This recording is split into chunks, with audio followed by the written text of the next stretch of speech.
Okay, good day, eh? Ever have a hobby buddy who pushed you to be better, and then suddenly you're dreading every time they text you, eh? Yeah, let's fix that, bud. Or worse, you walk into the game store all excited. Somebody looks at your army and says, "Oh, you paint like that, eh?" That's the line between friendly rivalry and toxic gatekeeping. And today, we're drawing it clearly, bud. Hit like, subscribe, and let's unpack this properly, eh?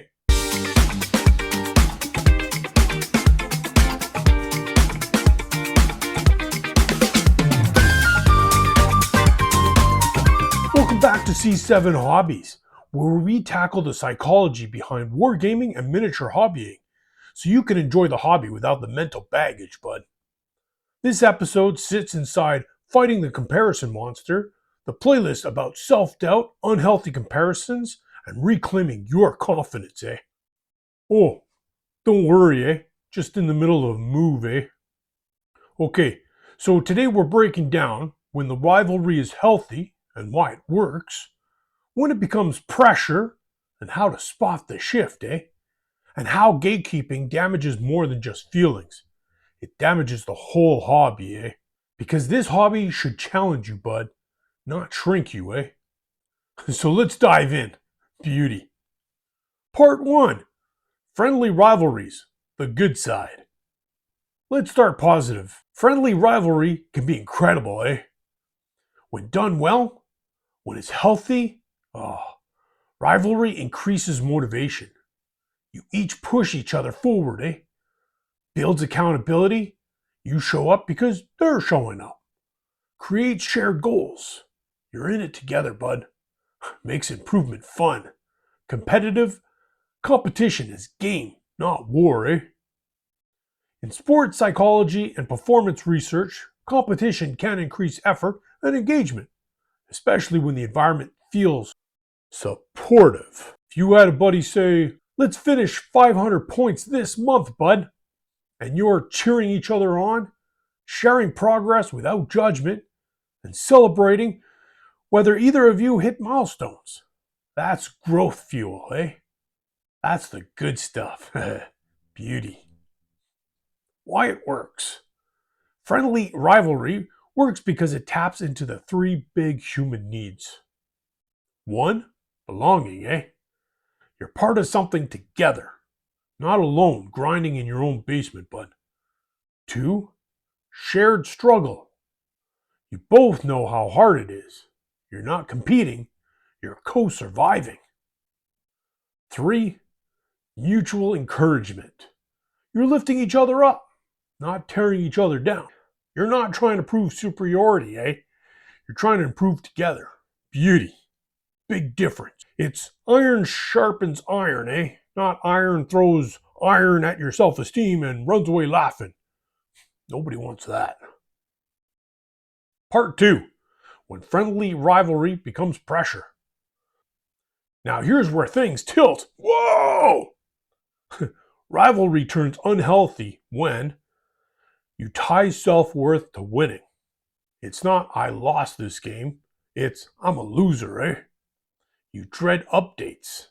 Your buddy texts, "Finish 3 models today," and your stomach drops. You feel behind instead of motivated, eh? Every milestone they hit feels like you're failing. You hide behind progress. You stop sharing because you're embarrassed. Or worse, you lie about how much you've done. That shift usually happens internally first, bud. You start thinking, if they're ahead, I'm failing.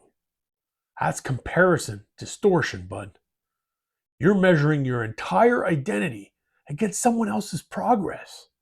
And suddenly, this person who was supposed to inspire you, they're now making you feel worse, eh? Not because they changed, but because your relationship to the rivalries changed.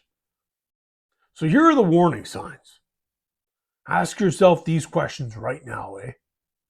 Question number 1. Am I still having fun? Not, am I winning? Not, am I keeping up? Fun. Is this still enjoyable? If it is, beauty. Question 2. Would I continue even if I lost? If they finish their army first, would you still want to finish yours? Or would you just give up, bud? Huh, thought so. Question number 3. Do I feel safe showing unfinished work, Can you send a work in progress photo without anxiety, without comparing, without fear, If the answer is no to any of these, bud, the rivalry may be recalibrating.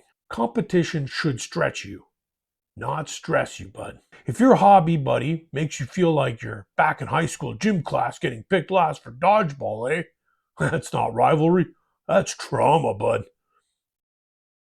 Part 3. Toxic gatekeeping. Now let's talk about the tougher one. Gatekeeping, That's when someone implies directly or indirectly that there's a correct way to be in the hobby, bud. Examples? Real players run competitive lists. That's not how you're supposed to paint, bud. If you don't know that stratagem, you're not serious, Speed painting isn't real painting. You bought those models? Interesting choice, bud. With that tone, Now, I'm not going to claim we have hard statistical data on gatekeeping frequency in tabletop spaces. I don't have that, bud. But socially exclusionary behavior, that's been widely studied in group psychology, Humans naturally form in groups. We identify with our tribe, bud. We protect our standards, And sometimes people protect status by policing boundaries. That's not about the hobby, bud. That's about identity protection, When someone gatekeeps, when they tell you you're doing it wrong, bud, they're not actually worried about your hobby, They're protecting their sense of belonging. Because if your way is valid, bud, then their rigid standards might not matter as much, And that's scary for them. And it certainly says more about their insecurity than your skill, bud. If someone's identity is so fragile that your paint scheme threatens them, that's not a you problem. That's definitely a them problem. So why does gatekeeping hit so hard? Here's why gatekeeping hurts so much. It attacks 3 psychology needs, Need 1, competence. Am I good enough? When someone questions your skills, even subtly, your brain starts to go into doubt mode, Need number 2, belonging, Do I fit here? Beauty. When someone suggests you're not a real hobbyist, bud, that's rejection, And humans are wired to fear rejection. Need number 3, autonomy. Can I do this my way, When someone polices your choices, your brain feels controlled, bud. And control equals a loss of freedom, When those 3 needs are threatened, confidence drops fast, bud.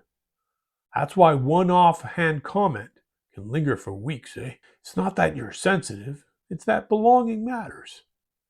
We're social creatures, Being excluded hurts. That's biology, not weakness, bud. And last I checked in, plastic soldiers don't require a membership exam. There's no hobby license, bud. Nobody's checking credentials at the door, If you bought your models and you painted them, you're in. Beauty, full stop. Part 4, the calibration check. Let's work with something you can use right now. Calibration check, When you're facing rivalry or gatekeeping, run through these 3 checks. Check number 1, intent check. Ask, is this person trying to help me or elevate themselves? Helpful looks like this, bud. Hey, I struggle with that too. Here's what worked for me, Self-elevation looks like this. Oh, you're doing it that way. Well, I would never. If their advice makes you feel small instead of supported, that's not help. That's ego, Check number 2, alignment check. Ask, does their standard match my goal? Competitive advice for a narrative player? Misaligned, Golden Demon critique for a tabletop ready painter? Misaligned. Tournament list feedback for a lore collector? Misaligned, bud. Just because advice is good doesn't mean it's good for you. Eh? Alignment matters more than expertise. Check number 3. Ownership check. Ask, whose hobby is this, eh? If it's yours, beauty.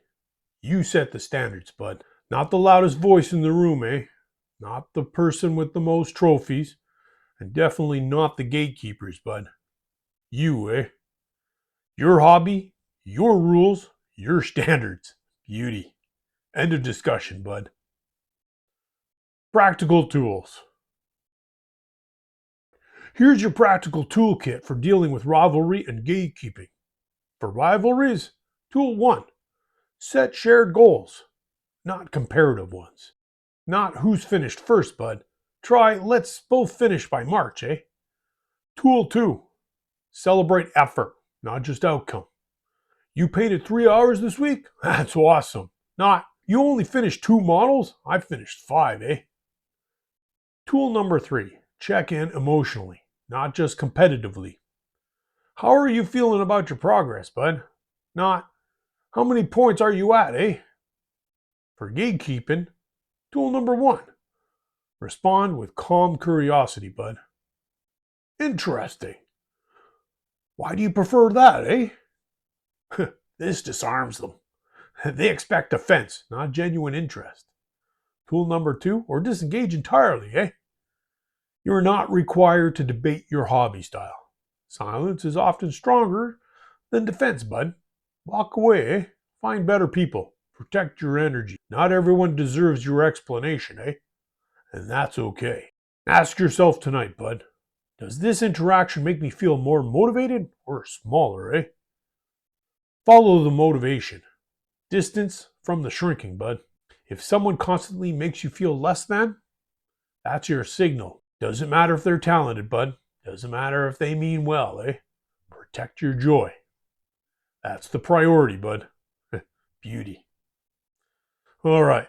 If this episode helped you separate healthy rivalry from toxic pressure, do me a favor. Hit the like, eh? Subscribe if you haven't already. Beauty. And share this with someone who needs a reminder that this hobby belongs to them too. Until then, remember, compete kindly, bud. Reject gatekeeping. And you don't need permission to enjoy your own hobby. Beauty. I have a hobby hangout on Twitch for those interested in painting with an awesome group, along with information about our Discord server. Details below in the description. Be sure to check out the Misinformer Miniature Podcast. Get your latest tabletop gaming news, real and or made up, with a comedic spin. You can find it on YouTube, Apple, Amazon, Spotify, and most podcasting sites. I now have affiliate links. You can support the channel by purchasing hobby supplies I use through the links in the description. It does not cost you anything extra. In fact, it saves you some money and it supports the channel. It's a win-win. Totally awesome, eh? Or you could buy me a coffee. Whatever floats your boat, eh? I greatly appreciate all the support. Without you, this would not be possible. So thank you. Now go forth, be awesome, and paint for the paint gods.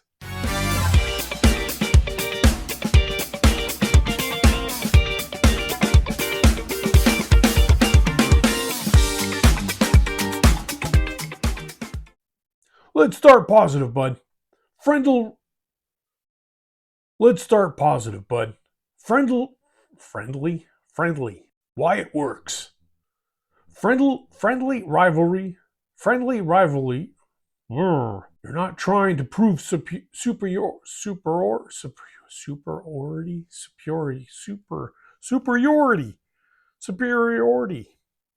You're not trying to prove superiority. You're not trying to prove superiority.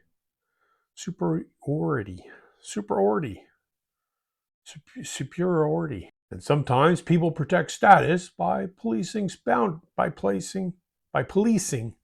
Be sure to check out the Misinformer Miniature. Be sure to check out the Your own damn podcast, man.